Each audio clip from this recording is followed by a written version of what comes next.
ক্ষমতায় আসার 1 মাসের মধ্যে কুমিল্লাকে বিভাগ হিসেবে ঘোষণা করা হবে। বাংলাদেশের মানুষ 17 বছরের নিপীড়নের পর গত 17 মাসে আবার আরেক ধরনের নিপীড়নের শিকার হয়েছে।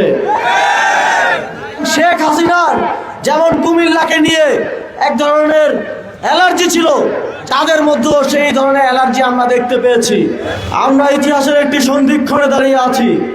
আগামী 12ই ফেব্রুয়ারি বাংলাদেশের ভবিষ্যৎ কেমন হবে তা নির্ধারণ করবে।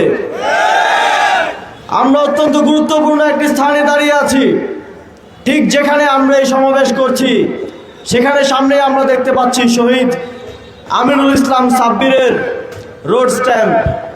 শুধুমাত্র দেবিদ্বার উপজেলা থেকে 11 জন জুলাই গণঅভ্যুত্থানে এদেশের মুক্তির জন্য, দ্বিতীয় স্বাধীনতার জন্য, ফ্যাসিবাদ থেকে মুক্তির জন্য জীবন দিয়েছেন।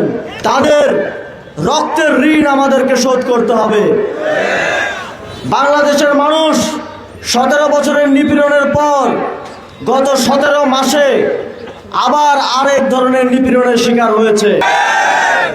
গণঅভ্যুত্থানের অংশীজন 11টি রাজনৈতিক দল একটি মুক্তির জোট গঠন করেছে। বাংলাদেশের জনগণকে সন্ত্রাসের বিরুদ্ধে, চাঁদাবাজের বিরুদ্ধে, অন্যায় অনিয়ম ব্যাংক লুটেরাদের বিরুদ্ধে একটি বাক্সে ভোট দেওয়ার সুযোগ করে দেওয়ার জন্য এই ঐক্য গঠিত হয়েছে। আপনারা কি একটি বাক্সে ভোট দিতে প্রস্তুত? কুমিল্লা আমার জন্মস্থান।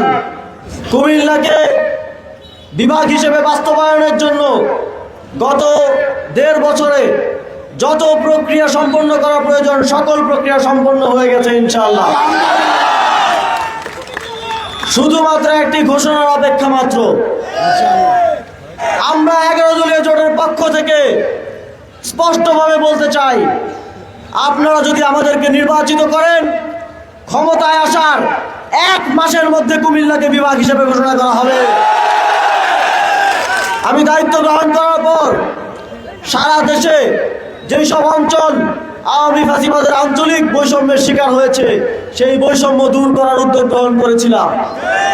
এই কার্যক্রমগুলো আগামী 5 বছরেও বাস্তবায়ন শেষ হবে কিনা জানি না। কুমিল্লার জনগণ, দেবিদ্বারের জনগণ, মুরাদনগরের জনগণ, প্রত্যেকটি উপজেলার জনগণ এই কার্যক্রমের সুফল ভোগ করবেন ইনশাআল্লাহ। তবে এই কার্যক্রম বাস্তবায়নের দায়িত্ব আপনাদের। আমরা কাজ করার সময় দেখেছি বিএনপির এই আসনের প্রার্থী এবং কুমিল্লার 3 আসনের যিনি প্রার্থী আছেন তারা সরকারের বিভিন্ন পর্যায়ে যেন আমরা কুমিল্লায় কোনো ধরনের উন্নয়ন কার্যক্রম নিতে না পারি সেজন্য তদবির করেছে। তারা এমনকি তাদের দলীয় বড় নেতাদের মাধ্যমে প্রধান উপদেষ্টার কাছে পর্যন্ত নালিশ পাঠিয়েছে যাতে কুমিল্লায় উন্নয়ন কার্যক্রম গ্রহণ না করা যায়। সুতরাং শেখ হাসিনার যেমন কুমিল্লাকে নিয়ে এক ধরনের অ্যালার্জি ছিল, তাদের মধ্যেও সেই ধরনের অ্যালার্জি আমরা দেখতে পেয়েছি।